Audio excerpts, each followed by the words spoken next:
Hello, Earthlings. How you doing? Welcome to First Contact Radio. Hope you are doing well today. So today's going to be an interesting day to see how things transpire here in the good old U.S. of A. with the protests being done for SOPA. If you're at the firstcontactradio.com website, you'll notice up at the top of the page there's the big stop sign with the SOPA on it and links to places where you can go to learn more about it. I'm going to be talking about that over the course of this show. In the meantime, let's jump to our cosmic weather for today. We're starting off at spaceweather.com. Solar wind is currently at 387.7 kilometers per second. Planetary K index is low. It's back down to a 1, expected no more than a 2 this next 24 hours. But because of recent activity on the sun, the chance of an M-class flare is up to about 50%. But don't worry, X-class flares are very low at only about 5%, and that's about the same with any sort of geomagnetic storms that might take place. As you can see from this image right here, it says today a network of plasma-filled magnetic filaments is rising over the sun's northwestern limb. Some of the arcs of this solar dynamics observatory image, taken during the early hours of January 18th, are nearly 500,000 kilometers long. The vast structure is an easy target for backyard solar telescopes. If you have one, take a look. Any instability in the magnetic thicket of the prominence could produce a spectacular eruption framed by the black of space over the sun's horizon. And we click on this, you can get a better look. These are what they're talking about here. It's pretty fascinating looking at the sun. I don't know if you've ever been to any of the Soho websites or the sites where you can look at the sun directly, but it's pretty fascinating just watching and seeing what's going on there. Indeed, indeed. All right, energetically, we're still in the sign of Capricorn for another 2 more days. Then we're going to switch signs. And at the moment, so our consciousness is still dealing with Capricorn, earthly energies, but we're winding out of that, getting ready to move in to the next phase. And our subconscious, which is the moon, is currently between Scorpio and Sagittarius. It's making that transition from one to the other. Sagittarius is the philosophical thinking kind of sign, higher thought, philosophy, higher education, truth. These kind of values and things are associated with Sagittarius. And Scorpio is death, transformation, things of that nature. So we're making a transition from one to the next subconsciously. In our current moon phase, as you can see, it's only 25% left, and then we're back down to a new moon again. So that should be pretty darn quick. And let's take one last look here. This is our dream spell for today. Today's a white cosmic dog day. White cosmic dog. White is the color of refinement. Cosmic tone is the jumper, and the dog is the kin for today, guided by the wizard.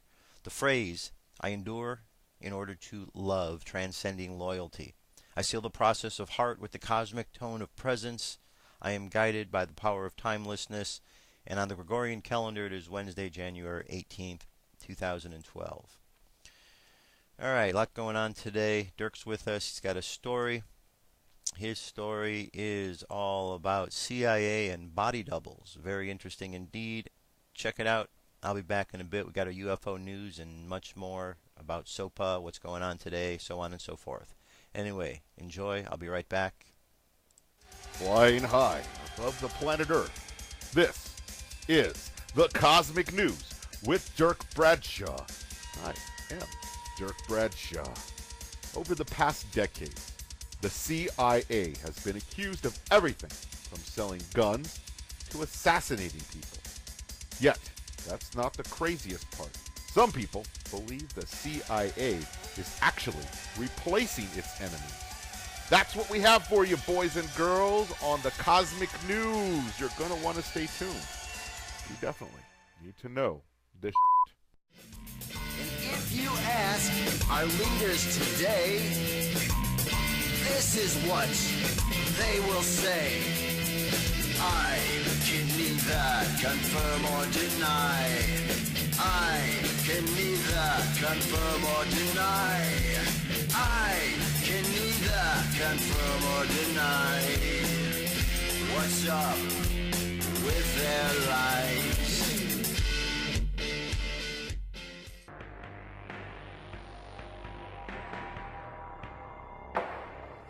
Here are the facts. Mistaken identities are a common theme in many stories. They also have a large role off the stage. Consider the centuries-old myth of the doppelganger, or consider stunt doubles who risk their lives doing dangerous stunts other actors won't perform. Finally, let's consider professional body doubles. These impersonators pretend to be kings, presidents, and celebrities. The real individuals are safe, the public is satisfied, and no one's the wiser. A good body double can work for decades. But some believe body doubles have gone too far. What if some of these doubles have completely replaced their clients? We're talking a real-life version of Invasion of the Body Snatchers. Whoever does this couldn't work alone, they would need help, and some conspiracy theorists believe body doubles get help from the CIA. Here's where it gets crazy. Sure, it sounds ridiculous, but there's a logic behind it. The CIA has allegedly conducted assassinations before, but an assassination can create more problems than it solves. So which is more effective, a revolution or a replacement? If the CIA replaces people, several questions remain. Who was replaced, and why? Sometime between 1966 and 1967, Paul McCartney was allegedly involved in an automobile accident. This coincided with the release of the radically different albums Revolver and Sgt. Pepper's Lonely Hearts Club Band. The Beatles transformed in a way that was both profound and unexpected. Longtime fans and critics scrambled to understand why and how this occurred. Could it be a natural evolution? Why does McCartney look different after the crash? Some researchers believe Paul McCartney died in the car accident and the CIA replaced him. Having a mole in the world's most popular rock group would certainly be an advantage. After all, they could monitor John Lennon. Of course, this didn't work out as planned. Lennon was later assassinated by Mark David Chapman. To many theorists, Chapman was another CIA tool, a kind of Manchurian candidate. Some sources also believe the CIA replaced Fidel Castro. We know the US government spent millions of dollars trying to kill the Cuban dictator. How far were they willing to go? Or consider Saddam Hussein, who was supposedly executed by hanging. Yet more and more conspiracy theorists are convinced that Saddam was replaced before the execution. These sources argue that Saddam's look-alike was executed. Mystery surrounds his autopsy. Where's the real Saddam? For that matter, will the real Osama please stand up? This is one of the most recent and famous replacement theories. Based on the contradictory evidence in some of the videos, a grown number of researchers believe Osama bin Laden, as we know him, never existed. So who is the man in these videos, the photos, and the speeches? Is the man we call Osama bin Laden an agent of the US government? The same sources allege the CIA has replaced hundreds of individuals around the world, from Cold War double agents to heads of state and even celebrities like Mr. T. Assassinations, say some sources, are only the result of botched replacement schemes. Unfortunately for these conspiracists, there's no proof of these claims. No one has admitted to being a body double. To skeptics, this means the theory is hogwash. To the fringe researchers, this only proves the extent of the program's success. Could this be true? Has our government moved past conventional espionage into a sinister reenactment of the pod people? Does the CIA actually replace its enemies? If they have, it's definitely stuff they don't want you to know. Well, I see the fat lady is getting off the stage. She's looking right at me. I've got to take her home and put her to bed. I hate goodbyes, so instead I'm going to say, until we meet again. I'm Dirk Bradshaw from the Cosmic News Network. I return you now to Joshua Poet in First Contact. They're all yours, Josh.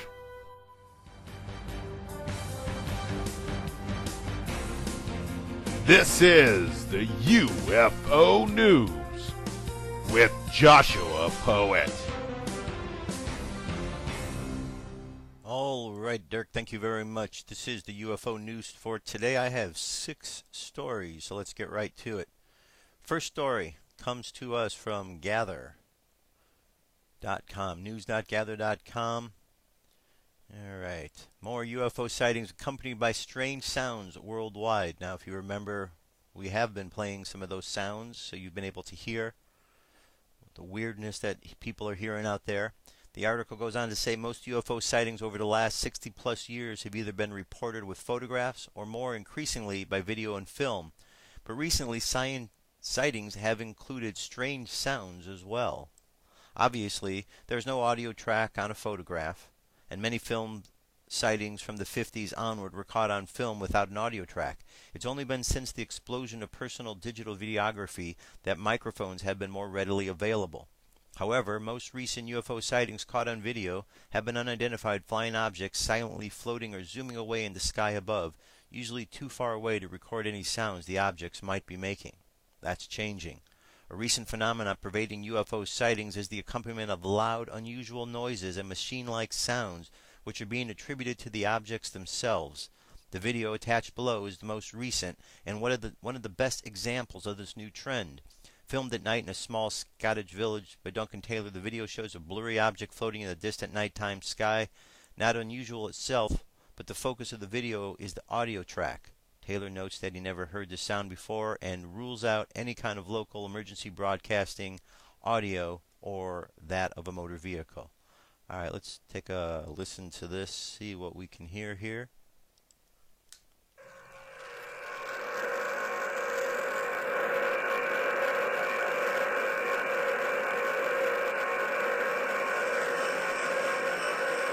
Alright, that is a pretty crazy sound. That's about enough of that, right? Alright, so there you go. That's the first report. Next report comes to us from latest-UFO sightings-net.net. Fast USO orbs over Sydney, Australia. Alright, so let's take a look at what this was all about here. This is over Sydney. Alright. Okay, sphere UFO. Alright, here we go. There we go. That's a pretty fast moving object. It's the first thing that is noticeable. It's not a bird or anything of that nature, but it is definitely a sphere. You can see as he zooms in on it. Alright. There's another one.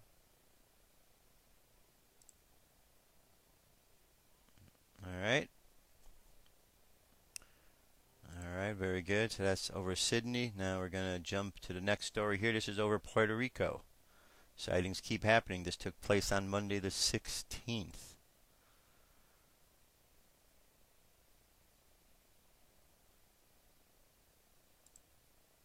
Alright, let's see what we got here. Just saw the light right in the middle here. There we go. This one kind of keeps disappearing. Reappearing, disappearing. Can't really tell if it's the camera that's shaky. It looks kind of like it is, the way the movements are somewhat erratic. But there you go. That's a report over Puerto Rico from the 16th. Our next story comes to us from educatinghumanity.com. This is a cigar-shaped UFO filmed over France on the 16th. Now, you can see that there's more than one. There's actually 1, 2, 3, 4 in this image here. And you can see when a filter was run on it just to see the shape of it. In photos, you can see not one but 4 long cigar-shaped UFOs hovering over the neighborhood roofs. Some say that the fog is used as a cover so that UFOs can scan the inhabitants on the ground without causing panic. Alright. Very interesting indeed. Over France. Got a story here from the Examiner.com. Arch-shaped UFO floats through the skies near Rome. On Sunday the 15th, a witness saw a UFO in the sky above Macarese, Italy, near Rome. The individual was able to capture video images of the unidentified flying object before it disappeared. The video of the UFO shows a white object that appears wispy and ephemeral like a cloud, but it appears in a cloudless sky. Little by little, the UFO seemed to dematerialize until it disappeared entirely. It is during the first few seconds of the video that the object looks most unusual due to its shape. So we're going to find out ourselves exactly what is being referred to here. Here we go, the wispy UFO. All right. Let's see what we've got here. Data Reticuli 2010. All right, there we go. Now that's a very interesting looking shape, wouldn't you agree? It's kind of like one of those amoeba type objects we've seen that kind of floats through the sky. And it seems to be losing its elongated shape and becoming more spherical as the video goes on. Alright, now that was a pretty weird one. Definitely a weird UFO up there. From Wispy to Round. Okay. And one last story here from UFO Digest. Does confusion arise as aliens read our collective consciousness? Submitted by Diane Tessman. Do UFO occupants read our quantum field of collective human consciousness instead of reading our individual minds when trying to establish contact with us? I feel that this might explain why their almost nonsensical behavior. We know they must have high intelligence when we see the technology of their craft, yet when it comes to the interaction with humans in encounters, they seem so near yet so far from establishing a link with us, with which we can feel at ease and at which we can respond. Aliens who travel with many different worlds, multi-universes, or who travel through time probably do read the collective conscious field of the dominant planetary species in order to get a handle on who they will be interacting, at least to some degree. Otherwise, how can explorers have any idea of who is down there? Yes, they could monitor nuclear installations and other areas of technical concentration to see if their craft are in danger from missiles or weapons below and know who the degree of technical advancements in general. We know the aliens have done this and are still doing this as we read reports from high-ranking military officers detailing UFO activity over missile sites and nuclear installations. This information would contribute to the aliens' decision as to whether to stay for a short or long time, how much contact with the dominant species would be sought, what kind of contact there might be, and so forth. Possibly, if actual civilizations are beginning to coalesce on the planet below, aliens might institute concentrated interaction. This might have happened in ancient Egypt and in other areas of ancient Earth which have possible evidence of ancient astronaut interaction. Now you can see there's a bit much more to the story. I'm going to leave that for you to read because all of these links are available on our page at firstcontactradio.com. Now in regards to that first story about the sound, a thought comes to mind is Bluebeam. One of the things with Bluebeam, well, a couple of the things with Bluebeam is the creating the holograph in the sky, but another element of it is sounds, audible sounds people will hear, maybe in their heads or maybe audibly. So, you know, that a lot of people can hear. And if that's the case, maybe these sounds that people are hearing are not actual craft, but attributed to the Bluebeam project themselves. I don't know for certain. It's just an idea because we know Bluebeam does exist out there and the different ways and applications in which they have talked about using it. So it is something to consider, not take for face value just because there's a sound where it comes from, because the sneaky ones that are running the Heart Machine and the Bluebeam project, well, they could be trying to pull one over on the American people. Wouldn't be the first time, right? Alright, here we go. Next up, I'm going to jump to a song. I'll be back. That's our UFO news for today. Stay tuned. What if our government was responsible for some of the greatest crimes against this nation? Would you really want to know? These are big questions, but these questions deserve answers. It's time to demand the truth. People should not be afraid of their governments. Governments should be afraid of them. 9/11 was an inside job. Kennedy was killed by the CIA. Jimmy Carter saw UFO. Answers to secrets you need to know. So wake up, wake up, wake up, wake up. Wake up, wake up, wake up. Wake up, wake up, wake up, wake up. Wake up, wake up, wake up.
wake up, wake up, wake up. Wake up, wake up, wake up. Wake up, wake up, wake up, wake up. Wake up, wake up, wake up. Patriots arise. It's time to demand the truth. All right, it is time to demand the truth. Now that song's called Wake Up, and I play that song every single day. As a matter of fact, this is the 583rd show I've done since we started, and I played that song 583 times, once every show.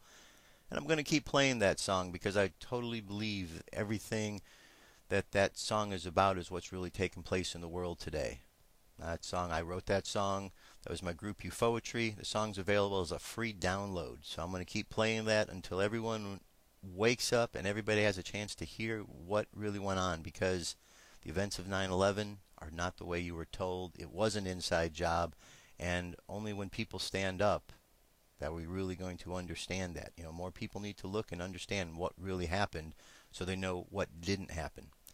Now, today is an interesting day because there's a protest going on the internet, and it is in regards to this SOPA and PIPA, which are two internet censorship law bills that are out there that the government is trying to pass. So I want to show you, first off, if you go to the Wikipedia site today, this is what you're going to find.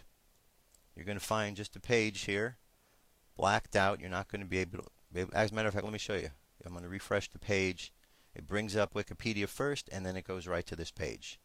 Now, it says here, for over a decade, they've spent millions of hours building the largest encyclopedia in human history. Right now, the U.S. Congress is considering legislation that could fatally damage the free and open internet. For 24 hours to raise awareness, they are blacking out Wikipedia. Click on this link here. You're going to be able to learn some more about what's going on, and this is the cool part.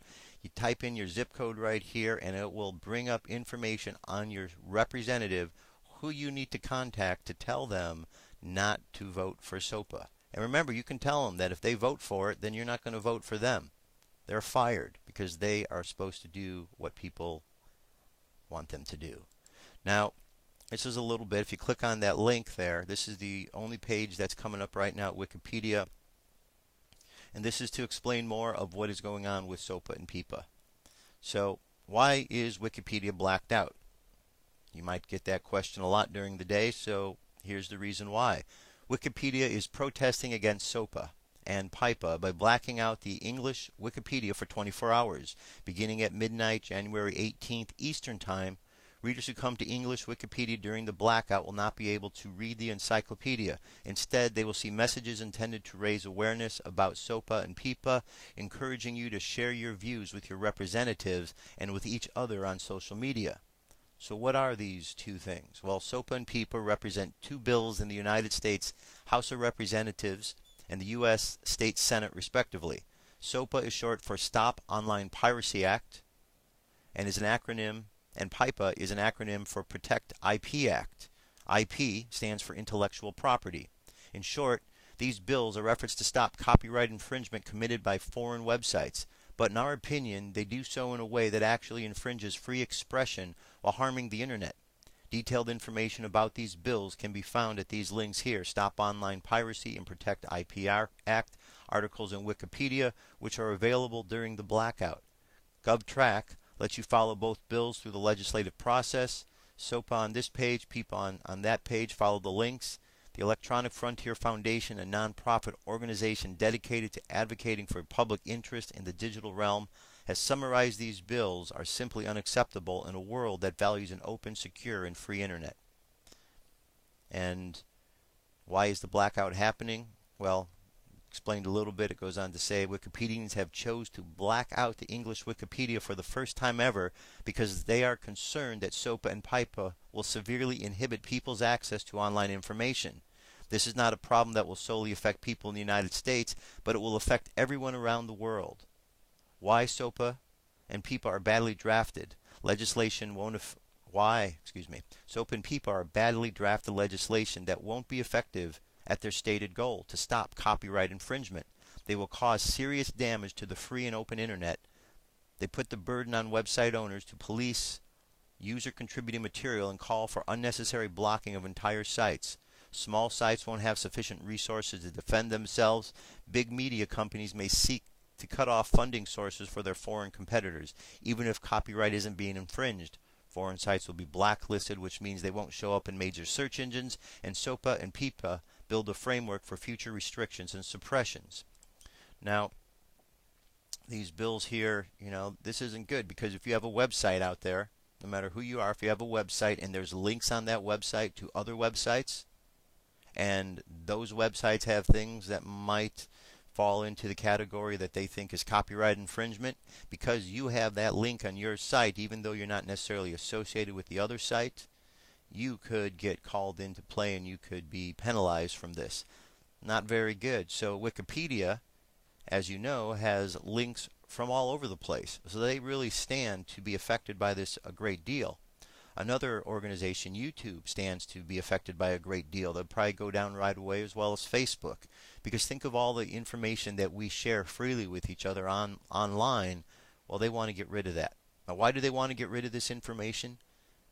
It's very simple. You've got the establishment media, which is out there.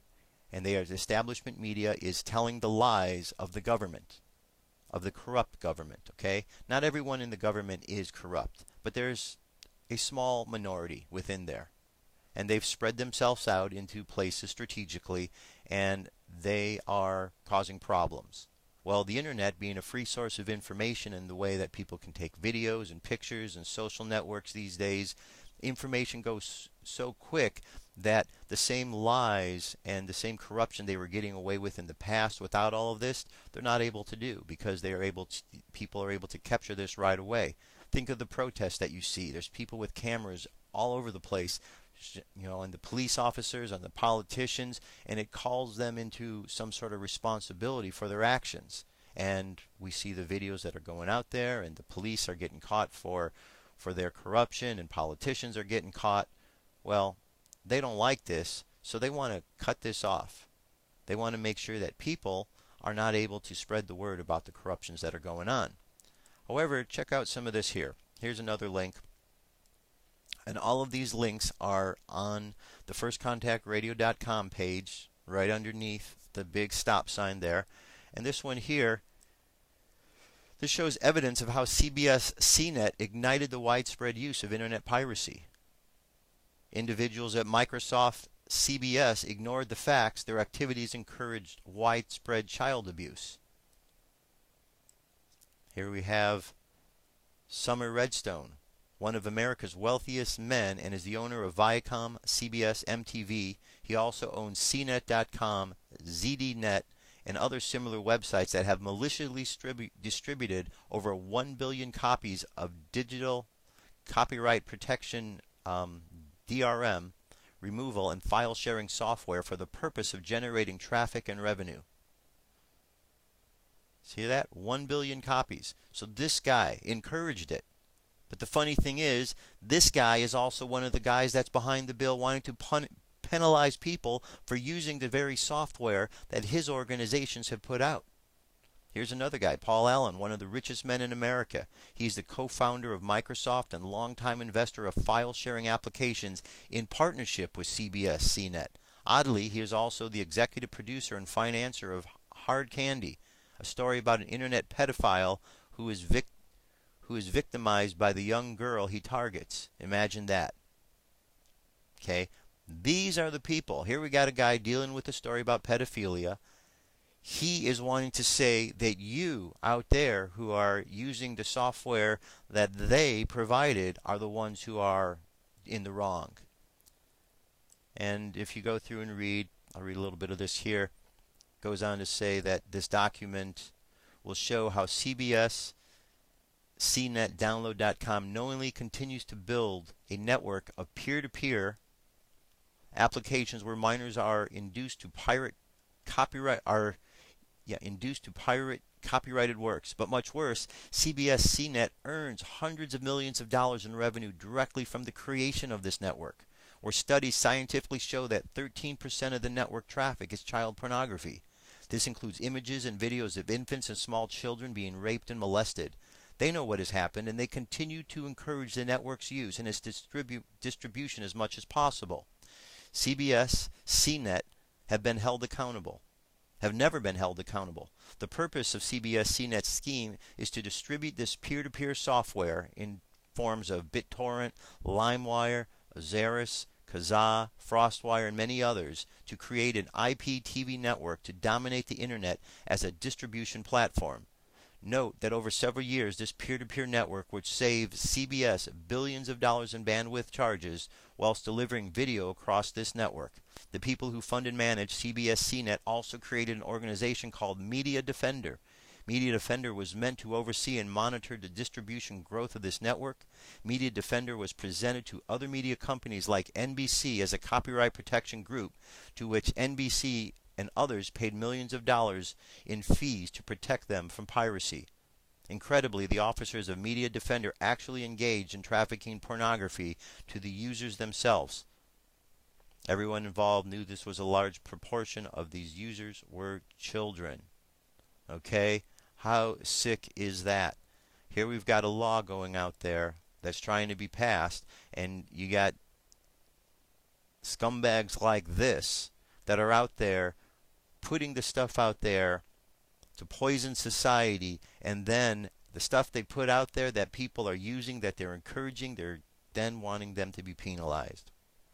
Now here's 4 good videos. You can watch these at your own leisure, and they really get into some good information. One of them you've seen, it was the long video, explained the whole process, like 15 minutes. Just follow the links. All right. Here's another story. This comes to us from Paul Joseph Watson at InfoWars. The secret behind SOPA. It's the end of the Internet as we know it. The secret behind SOPA, the so-called anti-piracy bill, which is today the target of an unprecedented backlash with WikiLeaks and other major websites going dark to protest the legislation, has nothing to do with piracy or copyright theft. It's about the formal effort to mimic Communist China's system of Internet censorship. But don't take our word for it. Listen to what Joe Lieberman, co-sponsor of PIPA, SOPA's sister version in the Senate, said about the purpose behind the U.S. government's efforts to control the Internet under the guise of cybersecurity. All right, let me go ahead and play this for you.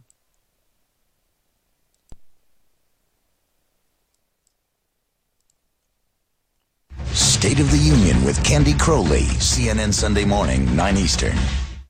You have an internet bill. It's been called the kill switch bill that would allow the president to seize control or shut down portions of the internet if the U.S. was under some sort of cyber attack. I don't know if you've seen the internet lately. There's a lot of people out there who think that what you are granting the president is absolute power to shut down freedom of speech. I mean, this is just over the top. No way. And total misinformation. I don't know whether people are intentionally peddling the misinformation. Here's the fact. Cyber war is going on in some sense right now. Our civilian infrastructure, the internet that runs the electric grid, the telecommunications grid, transportation, all the rest is constantly being probed by nation states, by some terrorist groups, by organized criminal gangs. And we need this capacity in time of war. We need the capacity for the president to say, internet service provider, we've got to disconnect the American internet from all traffic coming in from another foreign country, or we've got to put a patch on this part of it. The president will never take over, the government should never take over the internet. And listen, we've consulted, Senator Collins and I are proposing this bill with civil liberties and privacy experts. This is a matter of national security. A cyber attack on America can do as much or more damage today by incapacitating our banks, our communications, our finance, our transportation as a conventional war attack. And the president, in catastrophic cases, not going to do it every day, not going to take it over. So I say to my friends on the internet, relax. Take a look at the bill. And this is something that we need to protect our country. Right now, China, the government, can disconnect parts of its internet in the case of war. We need to have that here too. All right, you hear that? So here's a guy. Hold on a second. Here's a guy, Joe Lieberman, He's not our friend. He's not a friend to this country. He wants to bring these draconian bills into place. He says the president's not out to take this over, but then he's going to make a comparison to China that we need to have something like China has in place. Really, Joe Lieberman? Joe Lieberman, just go to a jail cell yourself, open it up, sit in, voluntarily put yourself in because that's where you belong. You're a traitor to this country, Joe Lieberman. You're a traitor to this country. So they're going to keep lying, you know. How do we know the government's lying? Their lips are moving. It's unfortunate it's got to this situation, but we have too many clowns in office that are causing problems and lying about it, and the lying's got to stop at some point. Now, the Christian Science Monitor has this article here, why Google and Twitter didn't join the SOPA blackout. If you go to the Google site, you will notice, however, though, that Google does have a big black over the Google banner. And all you have to do is click on it, and it will take you to a place where you could learn a bit more about what SOPA is. But let's see what this says. A blackout Wednesday to protest against proposed legislation on online piracy has failed to get the full support of the biggest internet players. Despite calls for such sites such as Google, Facebook, Twitter, and other big names to join the blackout Wednesday, the biggest participants are online encyclopedia Wikipedia and social news website Read It. The situation shows that while technology companies are concerned about legislation, the House's Stop Online Piracy and the Senate's Protect IP Property Act, the companies are not prepared to sacrifice a day's worth of revenue and risk the ire of users for a protest whose impact on lawmakers is hard to gauge. Wikipedia and Reddit will black out their pages so visitors will see only information about Stop Online Piracy and the Protect IP Act. One of the biggest tech sites that has voiced opposition to the legislation, only Google made a change to the site Wednesday. It is information about legislation, but users will still be able to conduct Google searches. Like many businesses, entrepreneurs, and web users, we oppose these bills because there are small targeted ways to shut down foreign rogue websites without asking American companies to censor the internet, said a Google spokeswoman Tuesday. So tomorrow we'll be joining many other tech companies to highlight these issues on our U.S. homepage. The solution allows Google to keep revenue attached to its searches while still highlighting the issue. Microblogging service Twitter also declined to participate with Chief Executive Dick Costolo taking on critics of the decision on a Twitter over the weekend. Closing a global business in reaction to a single-issue national politics is foolish, he wrote. Costolo followed up with a tweet stating the company will continue to take an active role in opposing the bills. Watch this space, he tweeted. So that position of criticizing the bills but sitting out of the blackout is echoed by many big tech companies, including several who wrote to Congress in November to complain about the legislation, such as AOL Incorporated, eBay, Mozilla, and Zynga. All right, more to the article. I'll leave that for you to read. But it's a very important issue. And it's a very important issue. And, you know, we'll see how this all unfolds. All right. I have a story here coming to us from Washington'sBlog.com. This is about Fukushima. Fukushima radiation spreading worldwide. Well, that's not good. California, Finland, Canada, Australia hit by radiation. The University of California at Berkeley detected cesium levels in San Francisco area milk over EPA limits and even higher than those that were 6 months ago. Finnish public television says that cesium from Fukushima has been detected in lichens, fungi, and elk and reindeer meat in Finland.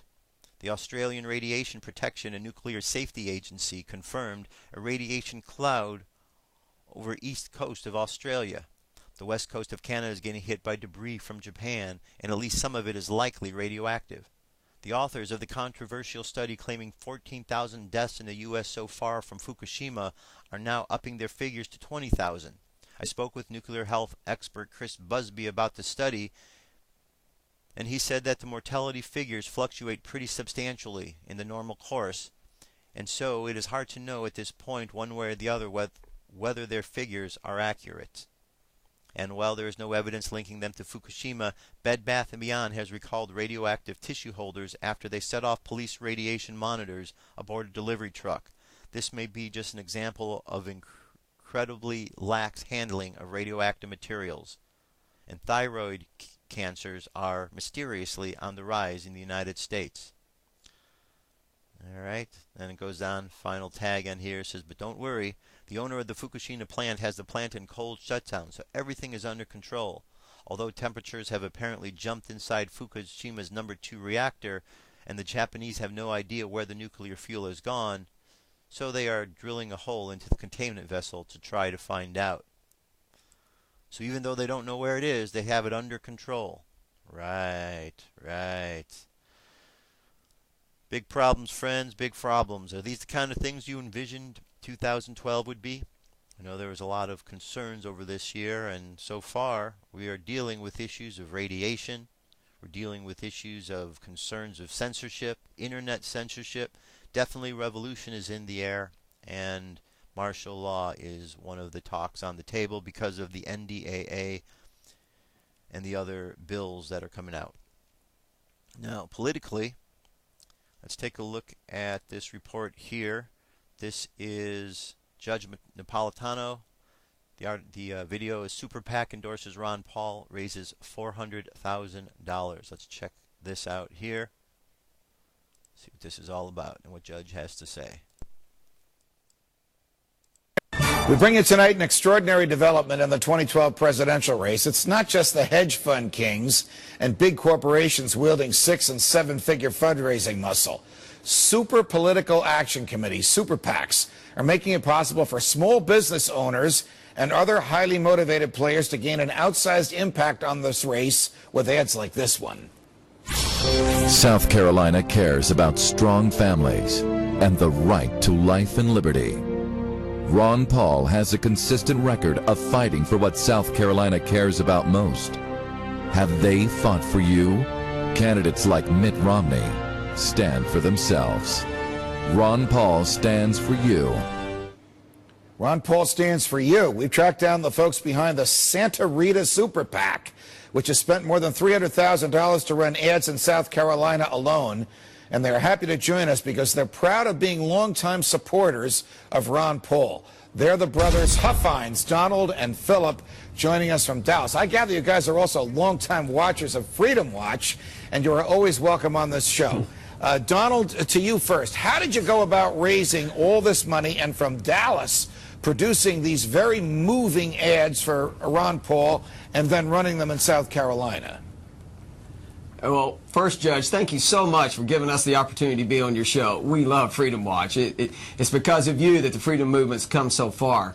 But it wasn't very hard at all. We decided to do what we could on the spur of the moment to get Ron Paul elected, to get him all the delegates we can help, get him the president, the nomination, and it took a few phone calls, and we raised over $400,000. Philip, is it easy to raise money for Ron Paul, or do you have to sort of pull teeth from people to do so? And what is the type of person to whom you go for money? Well, that's a great question, Judge. And it is very easy to raise money for Ron Paul when we talk to the people who believe in Ron Paul and know the message. And the type of people we go to are other entrepreneurs, other business owners. They're usually self-employed. They're probably already familiar with the message. And so it didn't take very long at all to raise the $400,000. We think there's a lot more out there to be raised. Donald, what is your take on negative ads versus the type of uplifting and positive ad from the clip that we just ran? Well, there's a lot of positives things to say about the congressman, about Dr. Paul, and we felt it was important to be positive. And anyone can be negative, and it's not saying that we'll never go negative, because we're here to win. We're here to get Dr. Paul elected president. But we felt the positive ads bring a stronger message.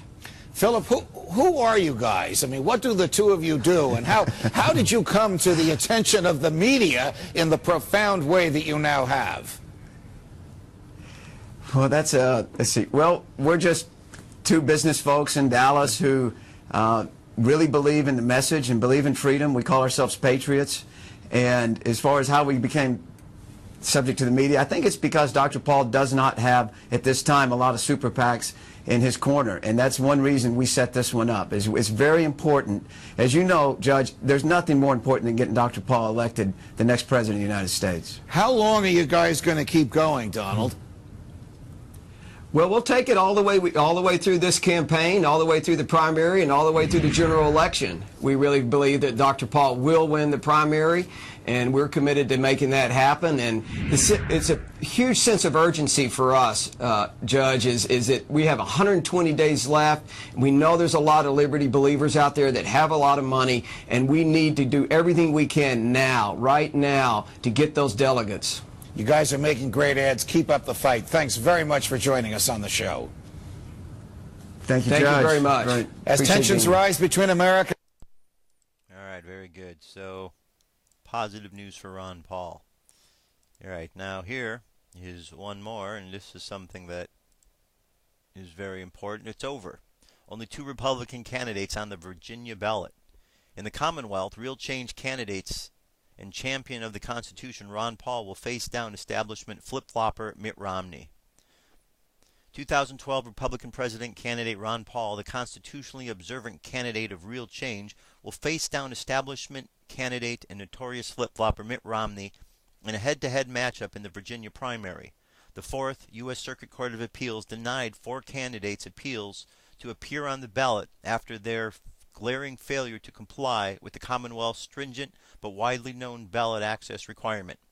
Former candidate John Huntsman and Rick Santorum did not file signatures with the Virginia State Board of Elections at all. Rick Perry and Newt Gingrich did file signatures but fell short of qualifying. Rick Perry then brought a suit against the state challenging a ballot access requirement to which all candidates were held, and others failing to qualify joined the suit. When the suit was struck down, an injunction was filed in part to reconcile whether and when paper ballots would be printed, and today the final decision was handed down. Virginia is the nation's 12th largest state, and its primary election takes place on March 6th, Super Tuesday. The absence of any other candidates on the ballot aside from Paul and Romney, including serial hypocrite Gingrich and counterfeit conservative Santorum, is sending ripple effects throughout key early voting states, including South Carolina, where Palmetto State voters are now concerned about how their vote will affect the nominating process going forward. For example, some voters might vote for a candidate with an organization too weak to comply with ballot access requirements. Voting for that candidate would result in a vote wasted, as were the votes of many for candidates who exited the race for Michelle Bachmann and John Huntsman. Others pondered that only one veteran of the armed forces, Ron Paul, will be on the ballot in Virginia, a state so steeped in military tradition. Still, others have observed that only one evangelical Christian will appear on the ballot there. Indeed, there are many questions. One thing is certain, and that is the decision has upended the plaintiffs against the Commonwealth, and voters nationwide had expected just hours ago when plaintiffs held onto thin hopes of a reversal or a convenient expression to the rule of law. It's over, said Ron Paul 2012 National Campaign Chairman Jesse Benton. Ron Paul, the candidate of real change, will face off against establishment flip-flopper Mitt Romney in the Virginia primary, making that Tuesday less super for serial hypocrite Newt Gingrich, counterfeit conservative Rick Santorum, and Rick Perry, who I should mention is marginally attached to the presidential race. The legal development affirms that the Republican nominating contest has always been a two-man race between the candidates with the resources and the organization required for a 50-state race. Voters nationwide should get behind the candidate of real change as he competes nationwide, and nationwide means a lot of states, including large ones like Virginia, said Mr. Benton. Right now, South Carolina voters have vital information helpful for deciding not only who the authentic conservative in the race is, Ron Paul, but whether that candidate leaves South Carolina with a ticket that actually gets him somewhere, added Mr. Benton. All right. Very good, very good. And one last story before we get into our meditation. And this is about the Occupy movement. The Occupy Wall Street movement is still going on. It is now, and this video here is about it moving over to Congress. This is definitely a place where it should be. And this is for you to see exactly what's transpiring there. So check this out.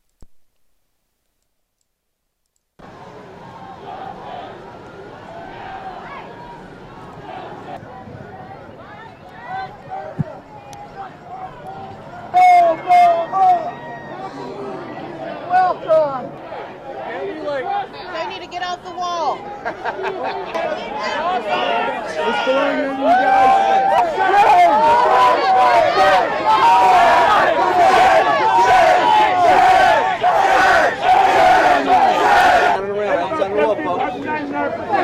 Fuck the couch.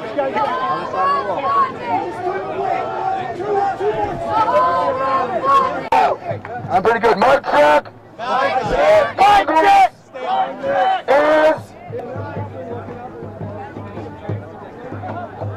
Is peace and equality. I went to party. Don't you know you want to follow me?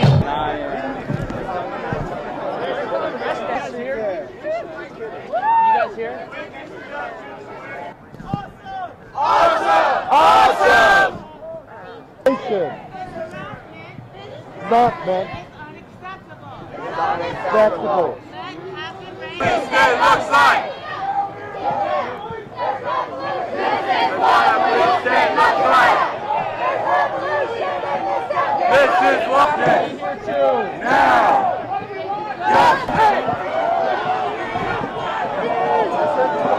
Wow, the guy tried to cross.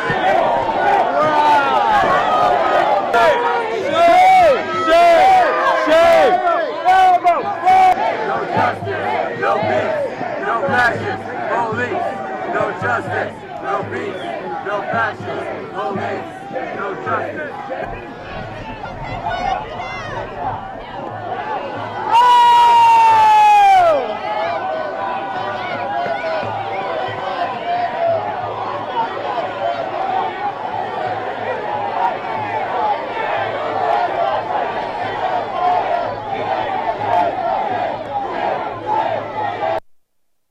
As you can see, it's getting pretty crazy out there. Pretty crazy indeed. And it's only going to get crazier. It is only going to get crazier. This is just the beginning, because people are going to gather together more and more, and they're going to gather out there in front of that White House. But will Obama be there, or will he choose to go on another vacation? I don't know. It doesn't matter, because people are going to continue to gather. People are fed up with the problems that are going on and the frauds that are in Washington. They need to go, and we need to put good people in there, like Dr. Paul. All right, that brings us to the end of the show. This is our prayer and our meditation time. So let's jump into this, close things out for today.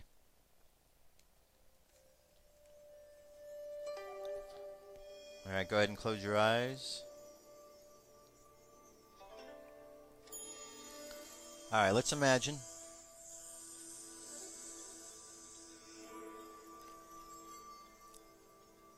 that we are walking down a path. And ahead on the path, we see somebody has fallen. And we have the opportunity to either help that person or just walk past. And as we stop to help the person who has fallen, we realize that the person we are helping up is ourselves. And as we see other people that are fallen, we go to help them, and we realize that is ourselves also. And pretty soon we realize that everyone we're helping is just another version of ourselves. In Lakesh means I am another yourself. And as we recognize the sameness in each of us, if we recognize that we are all part of the same family, we're able to move forward in ways that are much more effective, because we work together as a team as opposed to fighting with each other. As we work together, we find out who the true enemies are, and we find a way to overcome the challenges that they present. And the first place we go is by sending out love. And allow that to be the first place of change, and see where that takes you. And then proceed accordingly from there. Imagine yourself with all of your chakras activated. Bottom of the spine red, orange, yellow, green, blue, violet, and indigo. Imagine they're all activated. Imagine all the color from the chakras, all of this energy, this multicolored energy is flowing through your body. Overflowing, forming this line of light around you, this spiritual light. And as it does, you feel stronger. You understand that this is your spiritual armor. And the more you practice working with it, the better and the easier you're able to activate it. So imagine from your heart chakra sending out love all around the planet to each and every individual, the friends and enemies. And let's just send out a good thought for everyone in the world. And with that, bring our energy and attention back to the present moment. And we'll do so on the count of 3. 3, coming back to the present moment filled with confidence. 2, coming back to the present moment filled with faith. And 1, coming back to the present moment happy, healthy, and whole. Happy, healthy, and whole. All right, there you go, my friends. That wraps up another show for today. It's been a pleasure as always being here, sharing news and information with you. Pay attention today. Go out and do some research. Find out more about what SOPA is, what PIPA is. Understand why it is important that everyone stands up. Right now, the internet you have is free. But if they pass these bills, it will not be a free internet anymore. You will not be able to have a free exchange of information. Sites like YouTube, Facebook, and other sites where we share information will be blocked, censored. The internet will not look anything like it looks today. It will be completely changed, and all you will get is censored information that comes down from government channels. It's not what I want, and I know it's not what you want. But the only ones who can make a difference and a change is us. So go to those numbers, put in your information, and call your representatives and tell them, vote no. It's very important. Do this. We're going to flood their lines with calls so they listen to the people. Because remember, we are the people. We've got the power. There's more of us than there are of them. Keep that thought in mind, my friends. I'll be back tomorrow with more news information. Peace. I'm out of here.